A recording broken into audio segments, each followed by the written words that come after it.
Audio Jungle.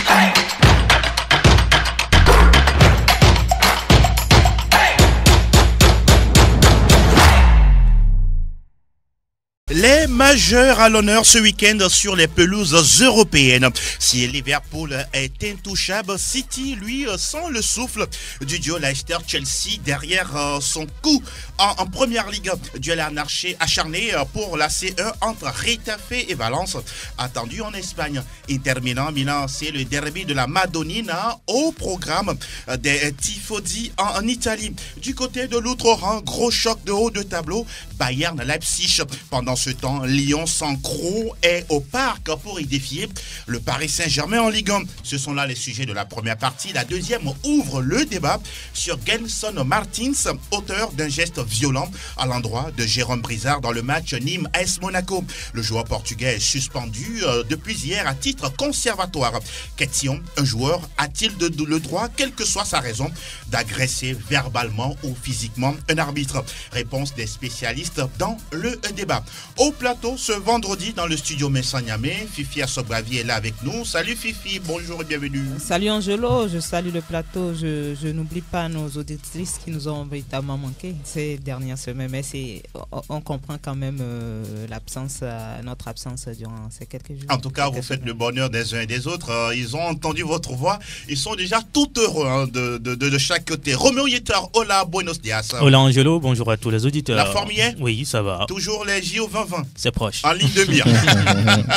Nous saluons également en studio Franck Lunyama, le boss de la Bundesliga. Comment ça va? Ça va, et merci de nous retrouver. Et c'est bien de se retrouver après quelques semaines, on va dire, d'absence. Oui. Et comme on se retrouve, et c'est bien. On va en parler tout à l'heure de tout ce qui concerne l'actualité du foot allemand.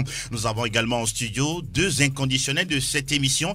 Etchevi Tengue, salut, bonjour, comment ça va? Bonjour Angelo, bonjour à tout le monde, ça va très bien. Vous allez bien? Ça va. Hier, je vous ai vu sortir d'un panel parce que c'était le Real Madrid. Et puis derrière, vous avez disparu des radars. Oui, c'était la défaite, donc n'est-ce pas? On a du mal à encaisser, Oui. on ne comprend pas le pourquoi. Bon. Ça a été dit, mais bon. Vous nous donnerez des explications tout à l'heure. C'est le football après C'est tout. le football après tout.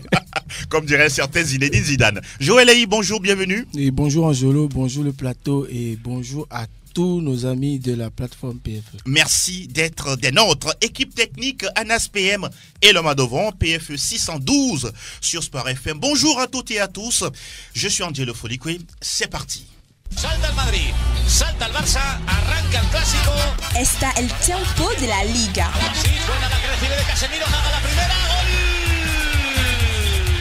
Alors, l'actualité du côté du pays où on parle du football champagne, c'est l'élimination et du Real Madrid et du Barça.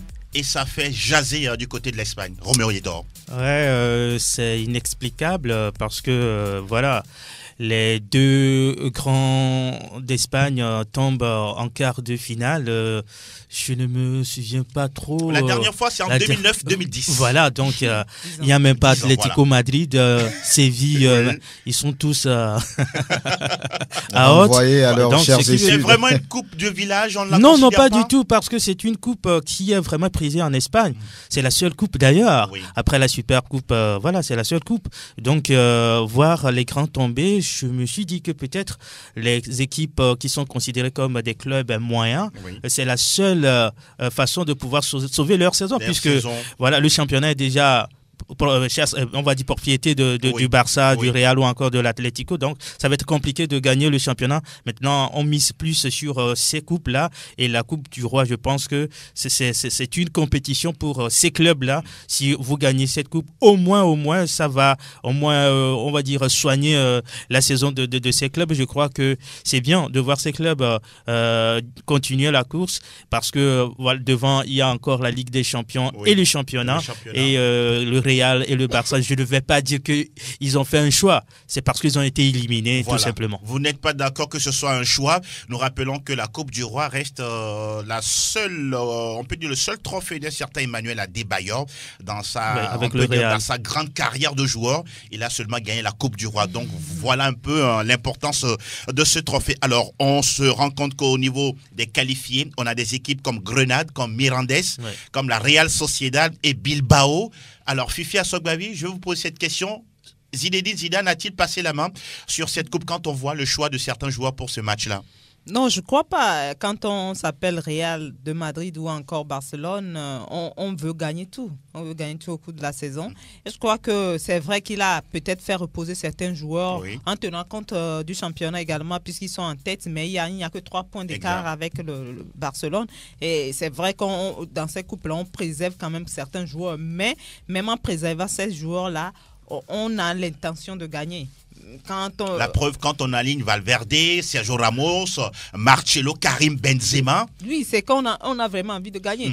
Et c'est une surprise pour tout le monde de voir le Real être dominé. Ils ont pris 4 buts à domicile. C'est la première fois. Être mené 4 buts à 1 à un moment, avant de revenir à 4 buts à 3, c'est quand même une surprise. Mais en même temps, ça montre tout simplement tous les problèmes que ces deux clubs-là ont depuis le début de la saison. Même s'ils sont en tête du classement, on a vu le début de saison du Real. C'était, en tout cas, c'était forcer des victoires à l'arraché.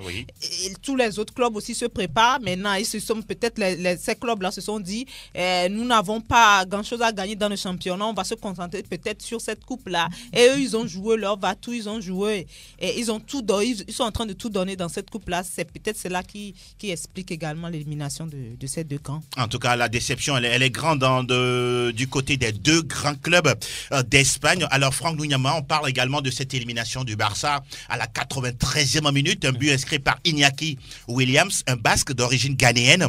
Oui, ce joueur, finalement, on dirait qu'il porte cette équipe de l'Athletic Bilbao. L'Atlético Bilbao, c'est une fierté, on va dire, communautaire. Parce que là, à un moment donné même, ils ont tenté de faire jouer rien que les Basques. Parce qu'ils tiennent vraiment à leur tradition. Cette équipe-là, dès qu'elle rencontre les grands, elle a envie de pouvoir montrer quelque chose, de s'imposer. Et hier, on l'a vu, c'était pas du tout facile. Ils ont défendu jusqu'au bout. Et au dernier moment, ils ont su faire la différence. Vraiment, c'était une fierté nationale, on peut le dire entre griffes là-bas, d'avoir éliminé le Football Club Barcelone. Donc on ne peut pas dire aujourd'hui que c'est parce que le Barça ou le Real ont fait un choix de peut-être négliger un peu cette compétition. Ça reste... Oui, c'est un faux pas. Ça reste le Barça, ça reste le Real. Même Madrid. Si c'est une équipe C qu'on a alignée, on ne dira pas l'équipe C du Real c'est le Real qui a été éliminé. Donc ceux qui ont réussi cet exploit l'ont tout simplement mérité, à savoir l'Atlético Bilbao, la Real Sociedad.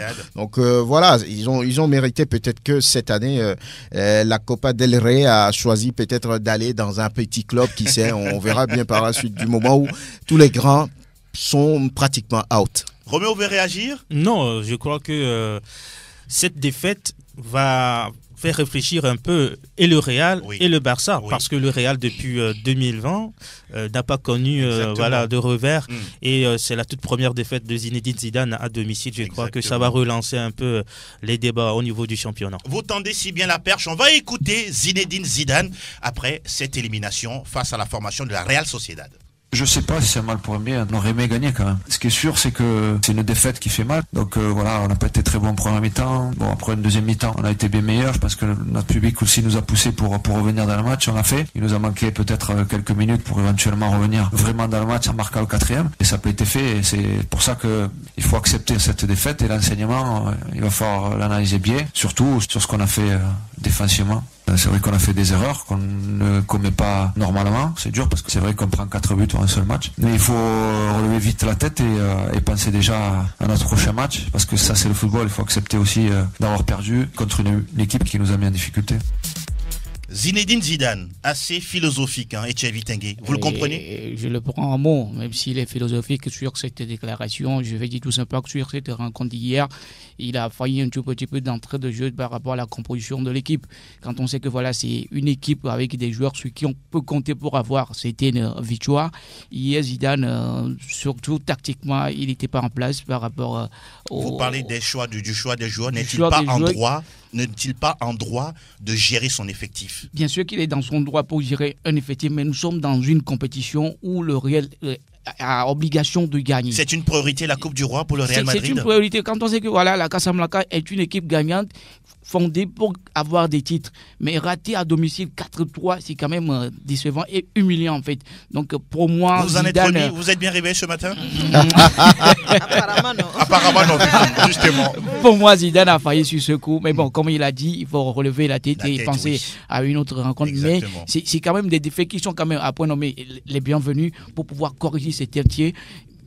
Au niveau de la défense, il y a encore des différences. À lui maintenant de trouver la solution. Mais attention, les équipes avec qui Real va encore une fois jouer des rencontres à venir vont se préparer en conséquence parce qu'il y a encore des failles au niveau de cette équipe de Real Madrid qui n'est pas encore tout à fait en place. Avant d'aborder le calendrier du week-end avec Roméo Yetor, on va passer la parole à Joël Aïe. Il y a eu un coup de vent en ce qui concerne la gestion du vestiaire du Barça avec la sortie d'Abidal, de Lionel Andrés Messi sur Twitter.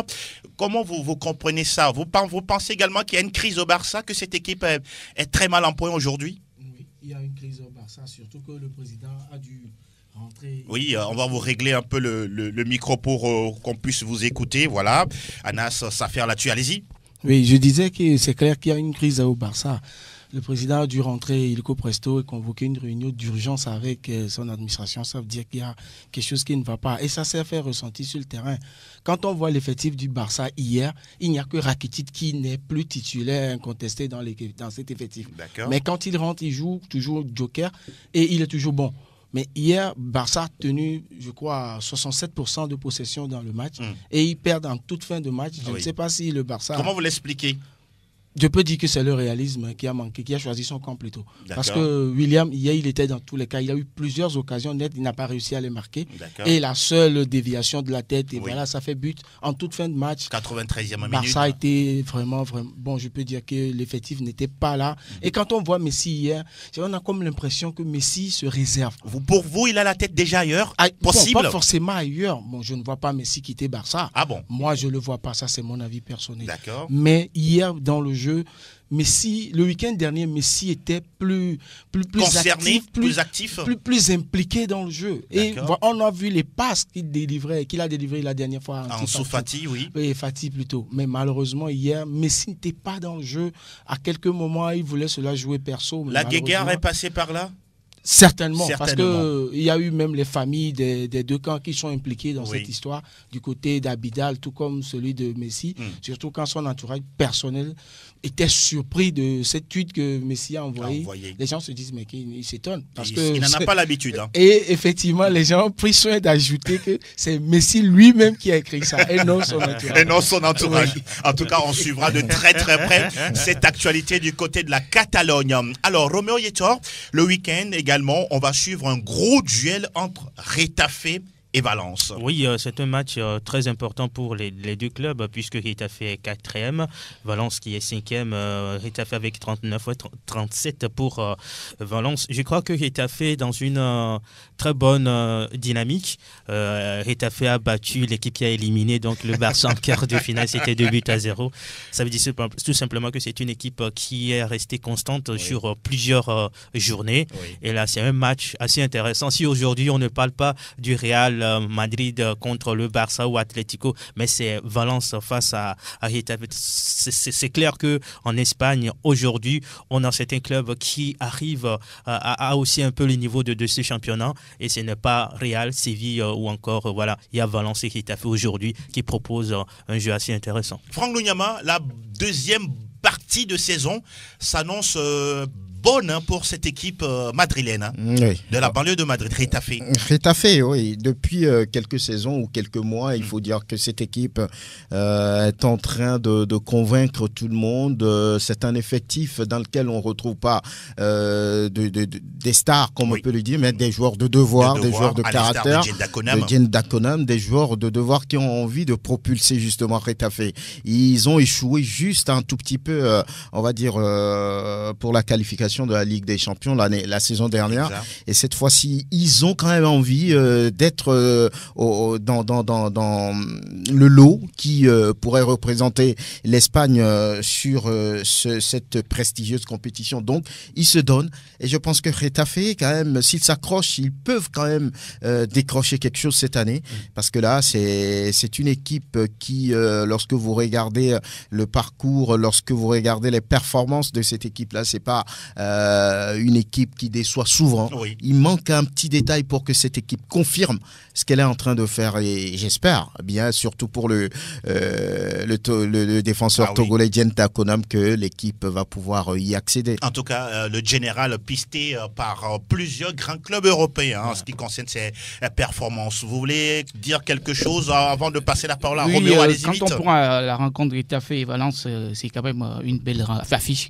C'est le deuxième contre les troisième. Oui. Quatrième Plutôt. cinquième. Quatrième, on prend les statistiques. C'est Valence qui part quand même favori avec des victoires. 14 victoires contre 6 pour Valence. Donc je crois que pour cette partie, ça va encore une fois se disputer parce qu'il faut aller chercher cette place qualificative pour les échéances européennes. Donc pour Getafe avec Jenda Konam qui rassure, ça peut compter, pourquoi pas, pour aller chercher la Champions League. Roméo, vous nous recommandez ce match? Mais pourquoi pas? À regarder à tout prix. Vivement. S'il y a possibilité, on va suivre ça sur Sport FM. Pourquoi pas? Merci beaucoup, Roméo. On va parler des autres affiches du week-end. Alors, déjà ce vendredi, en ouverture de cette 23e journée, Alaves joue contre Eibar. Demain samedi, Levante s'oppose à Leganés. Valladolid contre Villarreal. Intéressant. Voilà, il y a quelqu'un qui s'appelle Ben Arfa. Ah oui. Atlético Madrid reçoit Grenade. Dimanche, Espanyol Barcelone face à Mallorca. La Real Sociedad contre Athletic Bilbao. Osasuna Real Madrid. Celta Vigo face au FC Séville. Et puis Betis Séville reçoit le Football Club Barcelone pour le dernier match de cette 23e journée. Muchas gracias, señor Yetor. Cette fois-ci, direction le pays où l'hymne, a pour dénomination God Save the Queen. English Premier League News. Fifi, à Sogbavi, on va pas parler de Liverpool parce que cette équipe, elle est sur une autre planète. On va parler des poursuivants des Reds, Manchester City, qui va jouer à la maison face à West Ham United. Cette équipe de City, c'est vrai, elle n'est plus vraiment aussi pimpante. Je crois que là, j'étais les armes. C'est ça. C'est clair maintenant. Comme Pep Guardiola l'a dit. Oui, c'est clair. Liverpool est intouchable. Il y a un gros chat qui vous dérange. Ouais. Liverpool est intouchable, c'est clair, avec pratiquement 19 points. 22 points. 22 points d'écart. On peut dire même que c'est déjà cuit, même si du côté de Liverpool, on ne veut pas encore parler de ça. Autant on critique la Ligue 1, la Liga, la Serie A d'être un championnat à un sens unique. La Première Ligue, pour vous Non, c'est seulement sur cette saison. C'est vrai qu'il y a 2 saisons passées, Manchester était intouchable, mais c'est pas à ce point-là. City, bien sûr. City, pas United. City était intouchable. Ah oui, il y a un représentant United ici. Donc. City était intouchable, mais pas à ce point. Oui. Là, cette saison, c'est 22 points d'écart. C'est pratiquement fait. Et je crois que City a compris. Ils se sont dit, on jette les armes, on ne peut plus rivaliser, on ne peut plus être dans cette concurrence-là. Et peut-être que cette idée est en train d'agir sur leur performance sur le terrain parce que depuis quelques temps maintenant, c'est des défaites, même des matchs nuls à domicile. Et cette équipe ne fait plus rêver comme est-ce qu'à ce niveau-là, Pep Guardiola doit faire un choix finalement? De choix de... Gagner la FA Cup, la Coupe de la Ligue et pourquoi pas la Ligue des Champions? Oui, moi je crois que là... Il doit faire un choix. C'est qu'il doit se dire, comme c'est fini pour la Ligue des Champions, je vais peut-être me concentrer sur la Coupe ou la Ligue des Champions. C'est très très important pour lui. Mais attention, en faisant le choix, il faut au moins assurer la qualification pour la Ligue des Champions la saison prochaine. Parce que derrière, il y a des clubs aussi qui vont lutter jusqu'au bout. Et quand on commence à perdre des matchs, à perdre des points à domicile et à perdre des points à l'extérieur, on peut se faire vite rattraper par d'autres et se faire dépasser. Et donc, il faut faire un choix, mais en tenant compte du fait qu'on doit également se qualifier pour la Ligue des Champions. Alors, derrière Liverpool, on l'a dit, c'est 22 points d'écart entre les Reds et puis les Sky Blues. Leicester également, ça fait du yo-yo du côté des Foxes qui vont jouer face à Wolverhampton. Alors Franck Lunyama, à ce niveau aussi, cette équipe de Leicester, entre-temps, était sur une très bonne dynamique, mais après, ça rattrape un peu. Depuis quelques journées, les Foxes n'arrivent plus à retrouver leur rythme, le rythme qu'on leur a connu il y a 1 ou 2 mois, où ils étaient, on va dire, le dauphin incontesté de Liverpool. Exactement. Depuis, ils ont perdu cette place-là. Manchester City a récupéré la deuxième place. Je ne sais pas trop ce qui se passe. Il y a une certaine baisse de régime. Je ne sais pas. Alors que c'est le même entraîneur, les mêmes joueurs. Je ne sais pas ce qui se passe avec les hommes de Brendan Rodgers. Maintenant, on ne peut pas dire qu'ils ont tout perdu. Je crois que c'est une équipe qui a envie quand même d'être sur le podium et d'être européen la saison qui vient. Donc, si aujourd'hui la saison terminée, Leicester est en Ligue des Champions. Oui, donc je pense qu'ils vont s'accrocher. Les coéquipiers de Jamie Vardy et tous les autres ont quand même les moyens d'être au moins sur le podium. Mais là, il va falloir batailler. La bonne information pour la formation de Brendan Rodgers, c'est que Jamie Vardy est le seul meilleur buteur du Royaume avec 17 buts, 16 pour Sergio Kun Aguero et puis Pierre-Emerick Aubameyang, 3e meilleur buteur avec 14 réalisations. On va parler de cette équipe d'Arsenal et justement de ce joueur qui a quitté la Ligue 1 pour l'autre manche, Nicolas Pepe. Aujourd'hui, Joël Aïe, on a l'impression que les 80 millions investis sur cet international ivoirien, ça ne paye pas. Non. Comment vous l'expliquez? Oui, ça ne paye pas forcément. On peut dire c'est un problème collectif. C'est tout le groupe. Pépé arrive par moment à sortir, à faire ce qu'il peut pour rehausser le niveau de l'équipe, mais malheureusement c'est le reste qui ne suit pas. C'est un problème collectif. Je pense que cet effectif a besoin de renouveau. Ce n'est pas Arteta forcément qui va relancer cet effectif, mais il faut un travail au niveau des joueurs, travail personnel, c'est-à-dire psychologique, individuellement, que tous les joueurs soient impliqués. Aujourd'hui, on voit que c'est le même effectif, mais ça ne donne plus ce que ça donnait il y a quelques années. Pépé arrive quand même à faire individuellement, les joueurs sont bons, mais collectivement, c'est pas ça. Roméo Yetor, il a dit quelque chose, que Pépé est arrivé avec 7,80 millions d'euros pour être racheté du côté de Lille. Mais quand on voit les grands clubs, avec par exemple Cristiano Ronaldo qui a été acheté à coût de millions d'euros, on voit d'autres grands joueurs comme Romelu Lukaku du côté de l'Inter. Ces joueurs-là arrivent à sortir l'équipe quand même des situations un peu difficiles. On a parlé de Cristiano, on a parlé de Lukaku. Mais Nicolas Pepe... Oui, Nicolas Pepe... C'est un agneau. Voilà, il est trop jeune. Parmi les loups. Voilà, par rapport à ces deux messieurs, je crois que Nicolas Pepe, il faut du temps à ce jeune pour pouvoir progresser. Encore. Moi, je pense qu'on n'utilise pas bien Nicolas Pepe. D'accord. Parce que c'est un joueur explosif. Il faut faire jouer Nicolas Pepe où il peut avoir plus d'espace. Or, le sur football, le côté, voilà, le football d'Arsenal, c'est de petites passes et ça l'embête un peu. Mais dans des rencontres où il a la possibilité de s'exprimer, on voit tout ce qu'il apporte donc à Arsenal. Et un autre problème pour les Gunners, c'est que à chaque fois, aligner des matchs nuls, ça agit psychologiquement sur les joueurs. Parfois, ils gagnent jusqu'à 15 minutes de la fin. On égalise.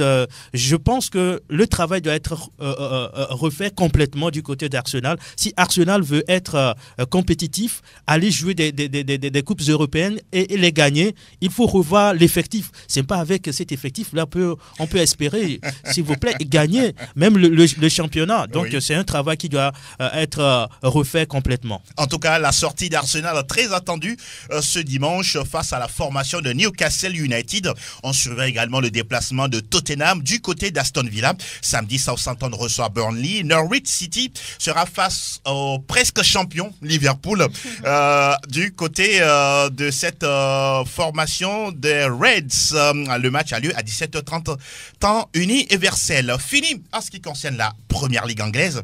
Cette fois-ci, on file au pays d'Otto Rehhagel. Herzlich willkommen zum Bundesliga. Alles über Bundesliga.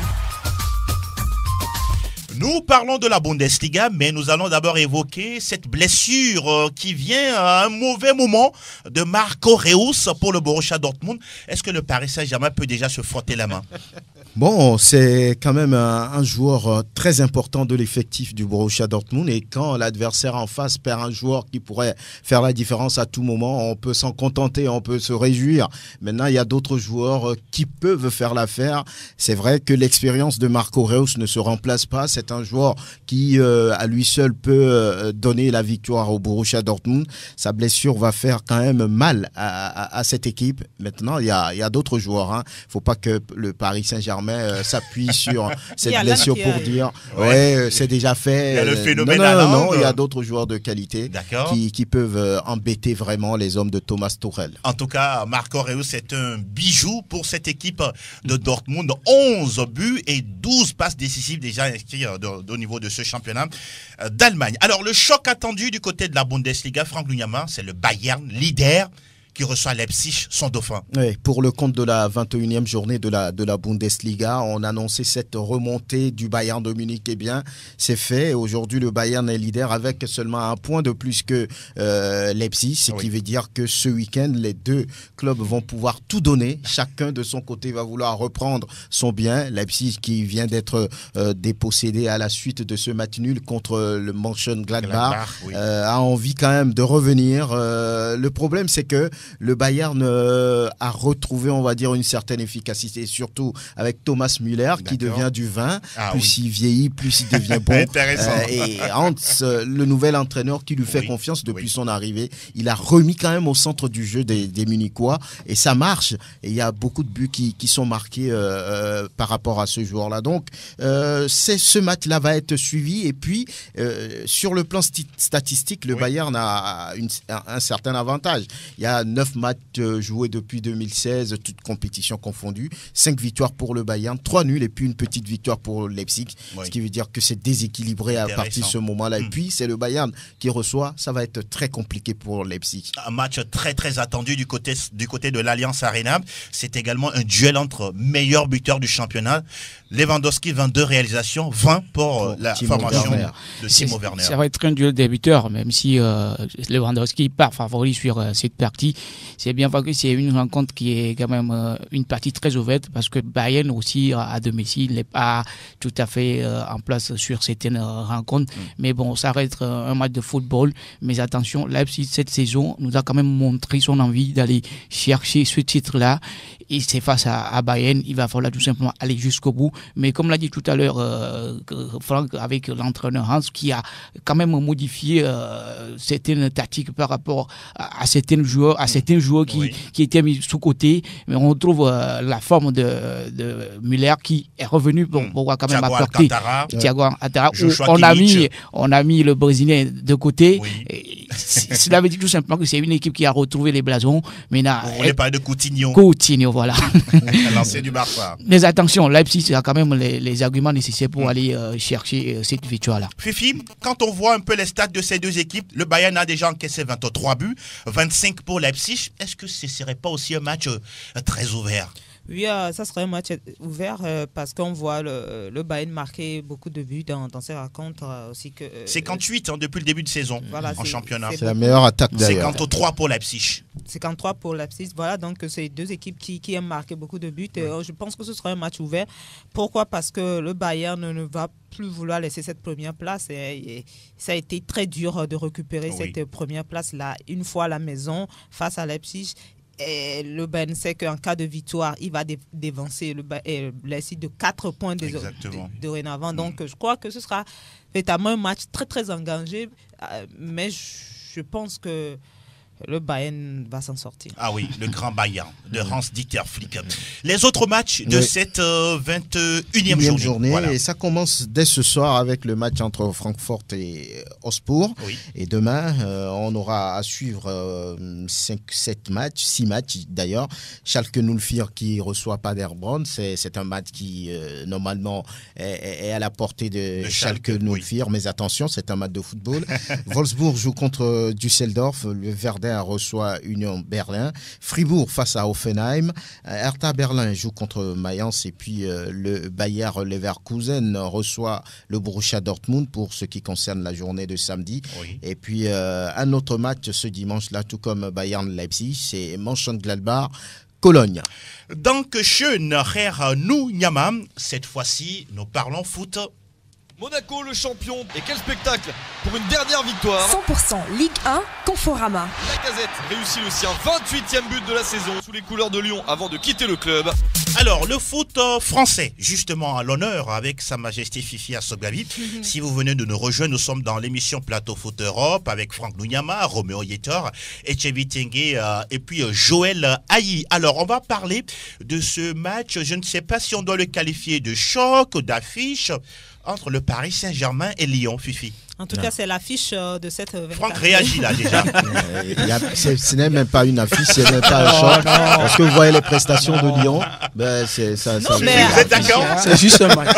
C'est un match. On parle d'un match. Je suis pas totalement d'accord parce que c'est une affiche. Avant la défaite en 2020. Oui. Lyon, certes, a perdu des joueurs avant 2020, mais depuis le début de cette année, Lyon avait bien commencé la saison. Même si les 2 derniers matchs de Lyon sont au départ une défaite, je crois, un match nul face à Angers à domicile. Ah, oui. Ce sera compliqué. Au Parc des Princes, au match aller, le Paris Saint-Germain est allé battre Lyon chez lui. Oui. Donc, je me dis, au Parc des Princes, ce sera compliqué. Surtout que depuis le début de cette année, Paris marque beaucoup de buts. Même si Paris encaisse, on a vu encaisser 3 buts face à Monaco, mais Paris marque énormément de buts et ça va être compliqué pour Lyon. Avec ce trio d'attaque, Icardi, Neymar, Mbappé, ça fait peur, Roméo. Et Di Maria quelque part, justement. Oui, sur le papier, ça fait peur. Mais souvenez-vous, il y a des matchs qui n'ont pas été gagnés facilement par le Paris Saint-Germain. De Nantes, de Buzaran. C'était vraiment un match possible pour les Parisiens. Oui. Il y a la Ligue des Champions qui arrive, donc parfois les joueurs sont obligés de jouer un peu réservés parce qu'on sait que voilà, le championnat s'est déjà plié. Oui. Il faut se réserver et pouvoir être plus frais pour les matchs à venir. Mais Lyon ne va pas se laisser faire parce que c'est un match important pour les Lyonnais. 6e au classement, il faut gagner pour remonter rapidement parce que c'est fini. Si Lyon reste 6e, c'est fini pour les coupes européennes. C'est vrai que l'équipe est diminuée par plusieurs blessures, mais on attend de voir.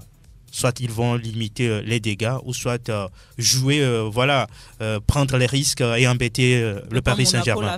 Voilà.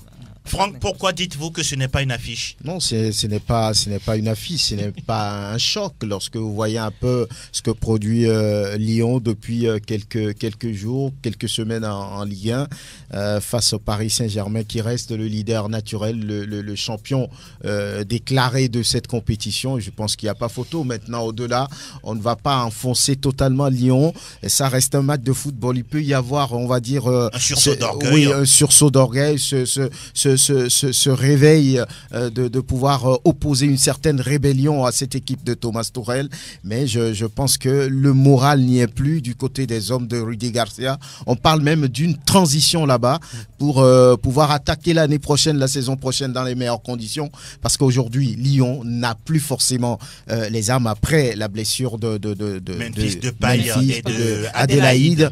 Donc cette équipe est complètement diminuée. J'ai comme l'impression que pour le moment, Rudy Garcia ne se fait pas écouter. Son discours ne passe pas forcément. Et du côté des dirigeants également, il se murmure. On regrette déjà d'avoir recruté un tel entraîneur. Mais tout ça là, mis bout à bout, ne permettent pas à cette équipe de pouvoir tenir tête au Paris Saint-Germain. Ah, grand Franck Nuyama, on a l'impression que Lyon doit signer forfait déjà. Non, c'est comme il a dit, en chutant, il a dit que ça reste un match de football. Et en 90 minutes, tout est possible. On n'imaginait pas Monaco venir marquer quand même 3 buts au Parc des Princes. Monaco l'a fait. Donc sur un match, tout peut se passer en 90 minutes. Un lion dans un parc, un lion reste toujours un lion. C'est la débandade. Malheureusement, c'est Lyon. Oui, vous voulez dire quelque chose? Oui, malheureusement, c'est Lyon. Les crocs ne sont plus en place. Pour moi, Lyon, pour suivre cette partie, tu vas quand même chercher une victoire. Parce que occuper la 6e place, c'est pas quand même digne de cette équipe lyonnaise. Et si cette équipe lyonnaise se retrouve dans cette situation, c'est la faute à Jean-Michel Aulas qui n'a pas fait les choses comme cela se doit pour cette saison. Maintenant, Paris Saint-Germain, même si on dit que voilà, c'est une équipe qui monte sur l'eau tout en... Qu'est-ce que vous reprochez à Aulas? Le choix de l'entraîneur? Le choix de l'entraîneur et le recrutement. Rudy Garcia est un quoi? Non, c'était un bon recrutement au début. Je me rappelle en début de saison, c'était les 5-0 exactement. De Lyon. Et on applaudissait, en tout cas les Lyonnais applaudissaient. Un championnat, c'est sur une longue durée. Est-ce qu'on a les joueurs pour? Non. Du côté de Lyon, même si on a Lille en France, même si on a Toko et Kami qui viennent d'arriver, pourquoi pas, ça peut faire l'affaire. Mais sur cette rencontre, je crois que ça va se disputer jusqu'au bout parce que Lyon, sur cette rencontre, doit aller chercher Paris Saint-Germain pour espérer se retrouver sur le podium. Ça se comprend parce que votre équipe favorite porte le blanc, Lyon aussi porte le blanc. Voilà, l'image elle est là. Fifi, on va s'intéresser à l'actualité de l'Olympique de Marseille. Qui n'a pas encore encaissé en 2020. Ah oui, il y a Joël qui, voilà quoi, on dirait qu'il aime Marseille, cette équipe. En 2020, Marseille n'a pas encore encaissé et Marseille sera face à Toulouse et ça va se faire. Bon, Toulouse le haut niveau, qui est en route vers la Ligue 2. La Ligue 2, maintenant je crois que c'est quasiment fait. En route vers la Ligue 2 qui a encore perdu le mercredi ou le mardi dernier. Tout à fait. Et ce sera face à Marseille au Vélodrome. Au Vélodrome, justement. Ce sera compliqué. Moi, je vois déjà une nouvelle victoire de Marseille. Alors, parlons de cette équipe de Lille de Christophe Galtier. Lille qui se déplace à Angers. Lille qui se déplace à Angers, ce n'est plus aussi fameux pour Lille cette saison comme la saison dernière. Exactement. C'est compliqué. Quatrième quand même, mais on ne voit plus, on ne peut plus compter sur Lille comme la saison dernière. Vous ne voyez plus de régularité. De constance dans le jeu de Lille. Maintenant, face à Angers, on verra bien ce que ça va donner. Ça va donner. Les autres affiches, on va parler de Metz qui reçoit Bordeaux. Oui. Il y a Amiens qui joue Monaco. Monaco qui sera en déplacement, qui sera privé de Bagayoko, de Martis, on en parlait tout à l'heure. Il y a encore un ou deux joueurs qui, pour cumul de carton, ne seront pas là. Ça va être compliqué parce que depuis la défaite face au Paris Saint-Germain à domicile, ils ont accumulé des défaites avant de gagner la dernière fois. Face à Angers 1-0. Face à Angers 1-0. Et maintenant, privé encore de ces joueurs-là. Ces joueurs cadres-là. Ça ne sent pas bon. Hein? Ça ne sent pas du tout bon. Il y a Rennes qui reçoit Brest, Dijon joue Nantes, Nice, Nîmes, Montpellier, Saint-Etienne, Strasbourg, Reims. Et voilà, on parlait tout à l'heure de Paris Saint-Germain, Lyon. Mais donc, de toute façon, on sera devant nos écrans pour suivre ce match. Même si Franck Lunyama ne trouve pas d'éléments convaincants. Oui, je suis d'accord avec Franck parce que ça reste seulement un match du championnat. Mais moi, le match qui m'intéresse le plus, que je voudrais vraiment suivre, c'est ce match de Marseille devant Toulouse. Parce que Toulouse, vraiment, fait Toulouse de soi cette année. Malgré en griffe. Même la saison dernière, c'était. Ça ne va pas. C'était compliqué. Comboiré a été viré, on prend quelqu'un d'autre. Et voilà que cette équipe tombe au mauvais moment devant une Marseille qui est en train de monter. Vous pensez que cette équipe de Marseille est inarrêtable? Pas inarrêtable, mais cette année, pour ne pas dire actuellement, l'effectif est en confiance. Même s'ils ne jouent pas bien, ils arrivent. Surtout, n'oubliez pas qu'Amavi en bonne forme, ça veut dire que l'équipe réussit toujours à faire des choses vraiment spectaculaires. Avec un Payet aussi en forme. Buteur même la dernière fois. Qui refrappe à la porte de l'équipe nationale. Qui mérite maintenant d'être dans l'effectif pour les prochains matchs amicaux de l'équipe de France. Et pourquoi pas pour j'ai envie de féliciter quand même Villas-Boas pour ce qu'il est en train de faire. On n'en parle pas souvent. Oui, on n'en parle pas souvent parce qu'il a réussi quand même à remettre un groupe en place. Regardez le jeune défenseur Boubacar Camara, j'allais dire. Il a remis dans un groupe avec beaucoup de confiance. Les Bounassar, ce sont ses hommes de devoir. Par rapport à Rudy Garcia, aujourd'hui, Strootman n'est plus, on va dire, un cadre du côté de Villas-Boas. Et puis, il y a quelqu'un qui est perdu au niveau de... qu'on a perdu de vue un peu, c'est Benedetto. C'est Benedetto. Bon, il est toujours titulaire, mais il ne marque plus. Il ne marque plus. Donc, je pense que c'est un gros travail, au-delà de ce qui a été fait par par les dirigeants la dernière fois qui a failli casser le groupe. On a annoncé le recrutement d'un Anglais pour les transferts en direction de l'Angleterre, ce qui n'a pas contenté Villas-Boas, puisque son avenir, dit-il, est lié à celui d'Andoni Zubizarreta. Je crois comprendre qu'ils ont quand même réglé la situation, sinon cette belle performance sur laquelle se retrouve Marseille sera coupée, malheureusement. Donc pour les supporters de l'OM, on espère quand même qu'il y aura un 16e sans défaite. Pourquoi pas? Et puis Payet aussi qui met la pression. Moi je pense que c'est dans le meilleur sens. Il sait ce qu'il dit. Il sait ce qu'il dit, c'est dans le meilleur sens. Il dit clairement que ça ne sert à rien de se qualifier pour la Ligue des Champions si la saison prochaine on va avoir encore ce même effectif. Voilà. Et pour aller tout simplement participer. Le projet même de ces Américains en arrivant, c'est de créer d'avoir une équipe forte, compétitive qui va avoir de très bons joueurs. C'est sur ça qu'on voulait voir ce projet, mais finalement on se rend compte que ça c'était sur le papier. Non, voilà, on a parlé de Champion Project. Aujourd'hui, on parle plutôt de Podium Project. Donc, je ne sais pas trop. Ils n'arrivent plus à mettre les moyens. Il peut avoir le tout sur investissement. On attend de voir, de toutes les façons, tout ce qui concerne l'actualité du club de la Canebière, très supporté sur le continent et notamment même au Togo. Beaucoup de supporters de l'Olympique de Marseille. Merci beaucoup, Sa Majesté Fifia Sobavi. On va boucler le tour des majeurs, cette fois-ci en prenant la direction du pays de Michelangelo.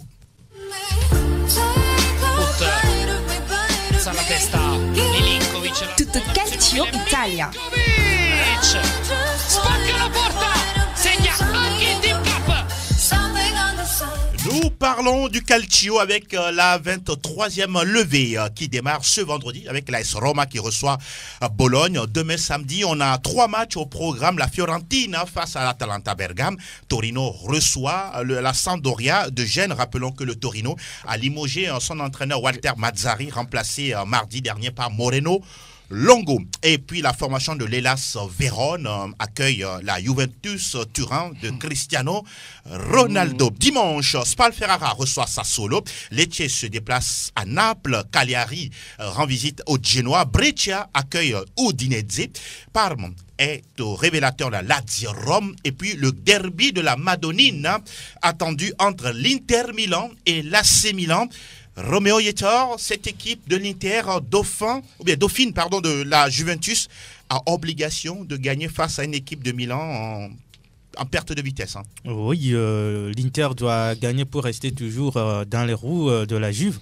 3 points seulement séparent les deux équipes. Je pense que l'Inter Milan, à un moment donné, a perdu certains matchs qu'il ne fallait pas. Oui. Et depuis quelques rencontres maintenant, l'Inter retrouve sa verve et gagne des rencontres.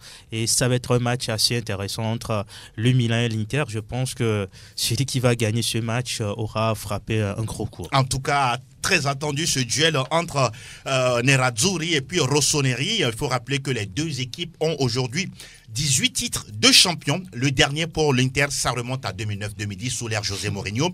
Et puis le tout dernier de Milan AC, ça remonte à la saison 2010-2011. Alors, on va parler de ce duel également entre buteurs. On ne sait pas si il y a vraiment duel. Lukaku qui truste avec 16 réalisations. Et puis Théo Hernandez, le Français, qui est le meilleur buteur du Milan avec 5 buts.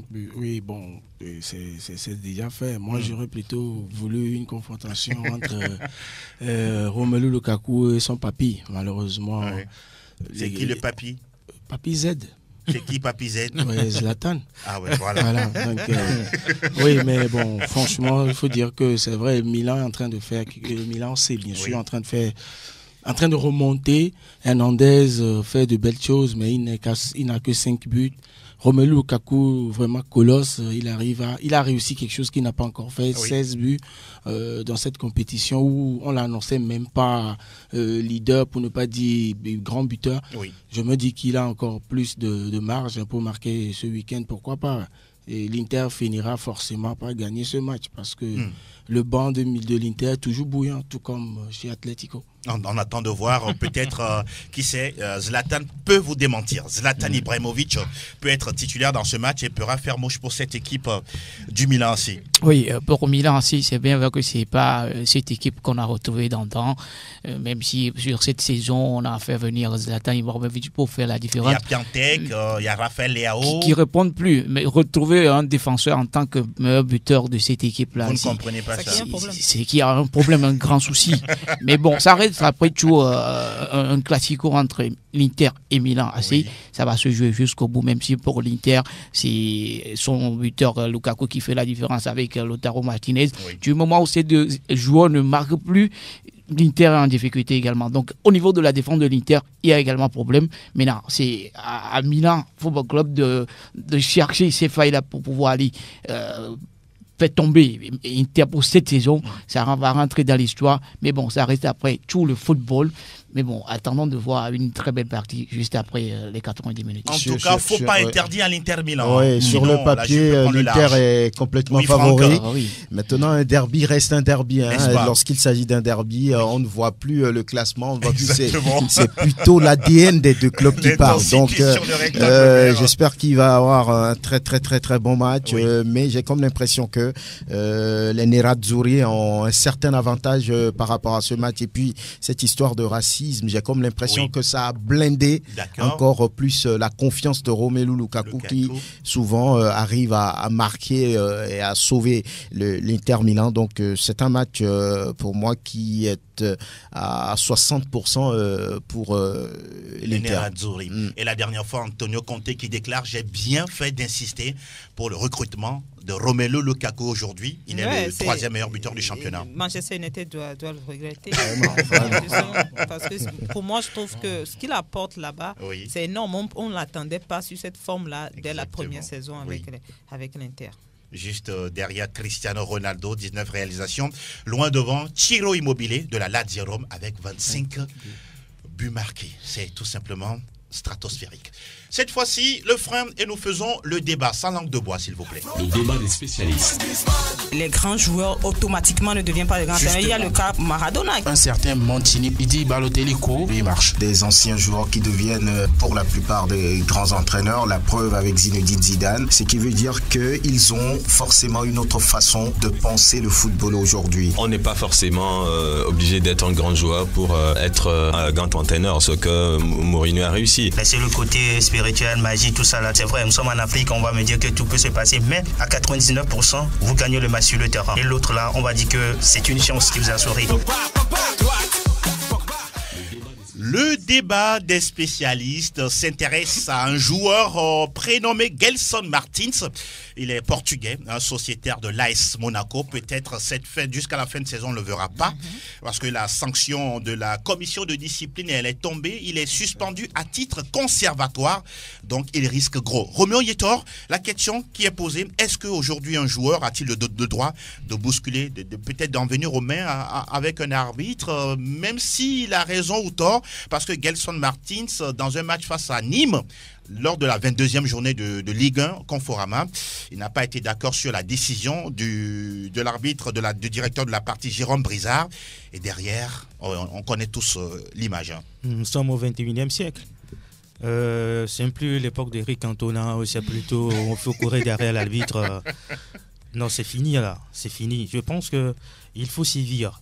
Même si l'arbitre commet des erreurs, on ne peut jamais s'en prendre à l'arbitre, même verbalement, on vous punit. Et là, aller jusqu'à porter la main sur un officiel, ça c'est grave, quoi. Et je pense que la sanction doit être vraiment lourde. Je crois que les joueurs, surtout chez nous, il faut faire ce parallèle rapidement. Oui. Il faut éviter de vouloir, je dirais, molester parfois les arbitres. C'est pas bien, parce que après tout, sans les arbitres, il n'y aura pas de football. On peut avoir les deux équipes présentes sur l'aire de jeu, mais s'il n'y a pas arbitre, on ne joue pas. Donc l'arbitre aussi a son importance. Il peut commettre des erreurs, mais il faut accepter et après le match, s'expliquer. Parce qu'en Europe, ça se fait. Après le match, on voit des joueurs qui s'expliquent avec les arbitres pour lui demander mais pourquoi vous avez pris cette décision? Mais ça peut se faire. Et là, c'est un coup de sang, ça peut arriver. Mais il faut essayer de calmer ses ardeurs, de pouvoir se maîtriser. Voilà, la maîtrise de soi, c'est vraiment important pour un joueur qui veut aller loin, surtout dans des compétitions majeures. Joël, votre avis nous intéresse en ce qui concerne l'acte de Gelson Martins. Avait-il raison de réagir ainsi envers le directeur de la partie? Non. Moi, c'est vraiment triste ce que j'ai vu la dernière fois. Je me rappelle même que vous soyez, qui que vous soyez, vous pouvez être même Cristiano Ronaldo, je me rappelle en Champions League, sur une faute, il a poussé l'arbitre légèrement, il a été suspendu et il a payé même des amendes. Oui. Mais aujourd'hui, c'est interdit. Quand vous touchez à l'arbitre, c'est votre carrière qui prend fin. Et ce que Martins a fait la dernière fois, je ne serais pas surpris si la Ligue 1 décide carrément de l'exclure de la compétition. Je ne serais pas surpris.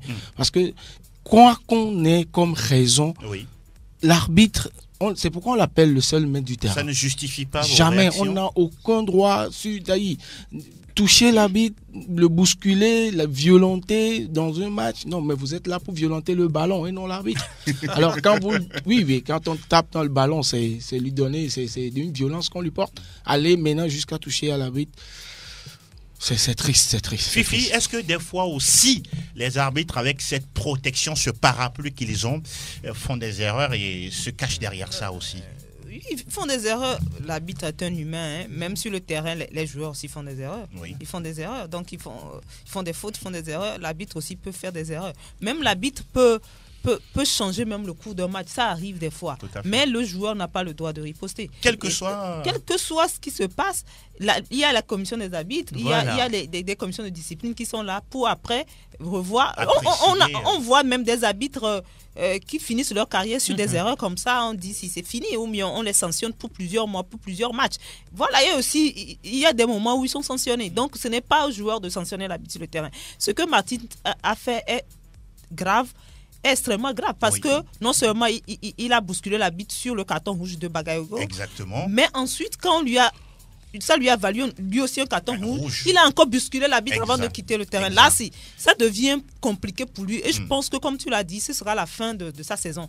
Et il va prendre plusieurs mois et je ne le vois pas revenir. C'est extrêmement grave. Il faut continuer à sensibiliser les joueurs et aussi ils doivent arriver à canaliser leur énergie, à canaliser leur amertume et tout cela, leur mécontentement et à s'occuper tout simplement du ballon. Comme l'a dit Roméo, à la fin, tu peux demander à l'arbitre pourquoi tu as sifflé ça. Il va t'expliquer parce que... Mais déjà, à ce niveau, le score peut être avantageux ou désavantageux. Oui, mais le football avant tout... Roméo comprend ce que je dis. Ça veut dire que vous, peut-être, vous avez déjà été lésé, c'est ce que tu veux dire. Oui. Mais vous savez, le football, pour moi, c'est vrai que ça prend des proportions inimaginables. Oui. Mais avant tout, c'est un jeu. À la base, c'est un jeu et ça doit rester à la base un jeu.